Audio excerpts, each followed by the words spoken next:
some of the things in boxing we talked about before, as far as it's like, taking an L. We talked about that before on the show, and how important it is to kind of learn from taking a loss, as it is, admiring and appreciating your win. Last month when Josh Greer, he came back to boxing, and he lost his fight coming back. He dropped a close decision. Um, One of the things that I just wanted to touch on that I kind of appreciated was whenever they talked to him after the fight, his post fight interview. He just was kind of going in on how he said he worked hard.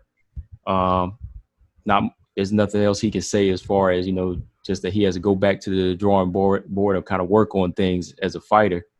And he said, just like a win, he has to take the loss as he has to hold the losses just as big as he would a win. And the guy interviewing him, I can't remember his name, he had asked, was it the different style matchup because his opponent changed? But he just said, hey, I have no excuses. I should have been prepared for it. For me, P, I just think that is something you want to hear from a fighter. You can't always go in there and make an excuse. Oh, it was the opponent change. Oh, it wasn't because I didn't train or I wasn't ready. But he came in there, took full credit for whatever was going to happen. Same if it was a win, he took credit for the mistakes he made. How important is that for you? Like I said, we talked about before, to actually hear it, more recently from, a young fighter like Josh Greer. I mean, definitely hearing it from like you said, a young fighter. It was surprising, for a young fighter to be humble in defeat like that. I mean, even though Joshua Greer is not a huge star yet, he still was a champion. He had a couple defenses, I think, so he was on his way. You know what I mean? And that night, he fell short and wound up losing his titles. And I think he did the right thing and approached that situation the right way, because we're so used to hearing these young people being very arrogant and just not being able to accept defeat well. But the kid took it on the chin. To me, he gained more fans by being diplomatic. You know what I'm saying? And like you said, go back to the drawing board and do it all again. And like you said, and the key thing, he said he make no excuses. There's no excuses to make. It's one person going in the ring. You feel me? There's no excuses to make. I mean, if you switch opponents and I got to go in there and fight him, I don't care what nobody say. I might be watching film on him, man.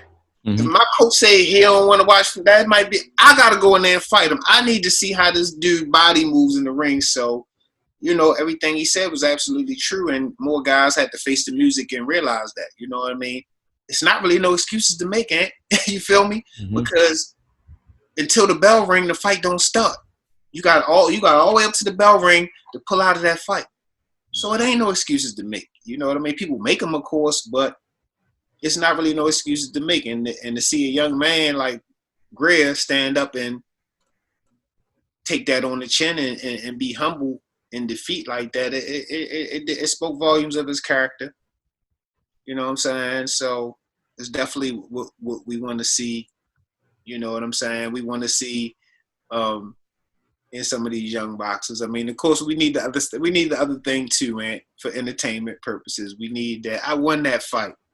We need the Adrian Bronas of the world. Oh, yeah. To, balance us out a little bit. But it's always a breath of fresh air to see a kid just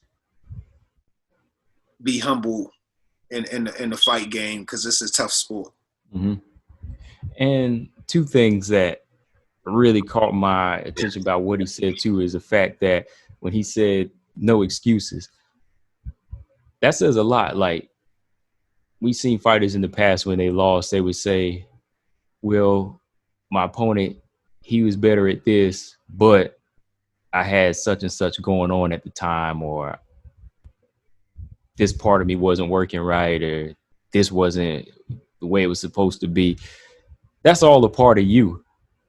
you know, that's all a part of you that go in there at night. Like you go in there with a broken pinky. That's not an excuse. It's just another part of you, and you having to find another way to work around the broken pinky, you know, Right. or you suffering from a cold that night or whatever, you know, it's still a part of you. So that shouldn't even be brought up as far as I could have won, but this and that didn't work right, you know. So that should never be brought up to me. And I think that's why whenever they mention the opponent change, he just says that's no excuse. You got to be prepared for everything. Um, and I think that's what a fighter has to do and understand to be great. Because you see all the Hall of Fame fighters that we admire and love, they never go in with the actual game plan. They go in there knowing that anything can happen. You know, you don't go in the ring expecting your opponent to always do this. Like you said, it's good to watch tape just to know what a fighter does. But even there comes a point when somebody like Andre Ward or Sugar Ray Leonard, they go in there to a point saying, expect the unexpected. Absolutely. You know, that guy that you fought, that guy that fought this way once, he might not fight with that way all the time. So you always got to be prepared. So I think Josh Greer kind of opened his mind to being able to say, I got to be able to open to whatever somebody brings, you know? So he didn't even take that as an excuse. He just said, I wasn't ready for it. But, and I want to bring up just like another little funny side of that aspect. Mm-hmm. Definitely like for boxing fans. So, you know, some of us have watched so much of a particular fighter that if we're watching a fighter, we know when something ain't right. You know what I'm saying? We know when something ain't right. So sometimes, you know, after the fight is over, you might have a humble guy and he might say no excuses. We want to hear excuses because we know something wasn't right. You know what I mean? Yeah. And that's not grounds to give us excuses. But I just wanted to play on that a little bit, depending on what type of fan you are, and how deep you go. You know what I mean? But it is times that we seen something, we knew something wasn't right. You know, from a look, from he wasn't throwing his punch no more. He wasn't moving his foot. He wasn't doing certain things no more. We knew something was going on. And when they don't say that, we feel let down a little bit because we know something was wrong. You know what I mean? So right. It definitely can.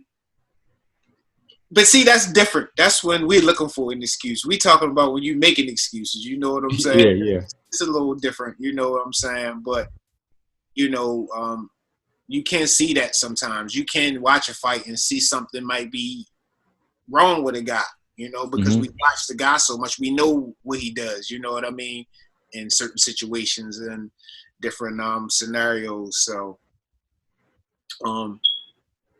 it's part of the game, but and ain't that crazy though. It's almost like that's how humble that guy can be to say that that's not something I could use. It's just like exactly. It's almost like a mistake. You know what I mean? Like maybe all in all, he shouldn't have taken the fight that night, but it's almost like saying that twisted ankle was just as much as a letdown as if I wasn't keeping my hands up. You know what I mean?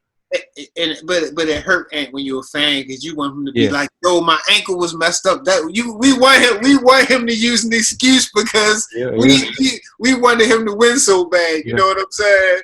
We like, "Yo, say something about the leg. We know the leg was hurt. Say something about that.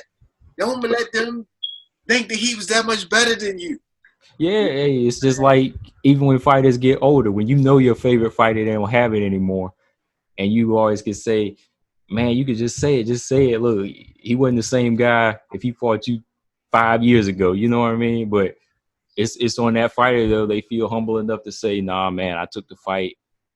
I wasn't what I was supposed to be. All along, we know that your legs ain't looking the same, or we know that you would have mopped that guy up 5 years ago. But it's like you just got to be humble in defeat sometime, man. You know? Yeah, definitely, man. Definitely. You know what I'm saying? I mean, it's such a brutal sport that after it's all over, I mean, you got to be humble, man. you know, because you just pretty much put it all out on the line, you know. Mm-hmm. I mean, that is it's love again, you know. I think what was it, like only time excuses could ever come into play is like he was saying on Coming to America whenever Marciano beat Joe Louis and he was like 70, you know what I mean? Saying something like that. Like that was the only time we could say something, you know, Yeah. when Marciano beat Joe Louis, he was way past his prime, you know. So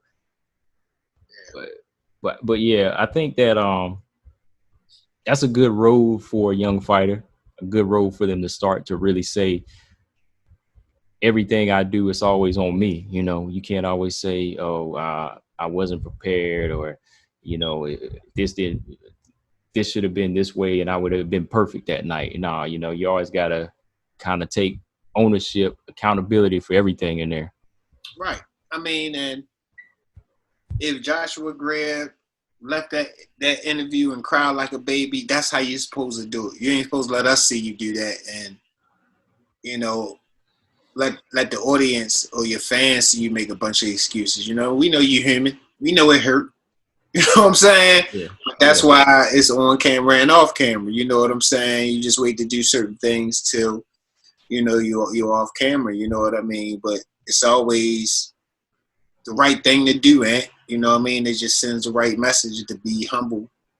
You know what I'm saying? And not make excuses and the reason people say don't make excuses is because you take away from the other guy's win. You know what I mean? And when you think about it like that, it makes a little more sense. You know what I mean? If you say, "Oh, my leg was broken," or "My foot was hurting," you make it seem like, well, if my foot was better, he wouldn't have did that. So it takes away from the other guy. So, you know, I understand why.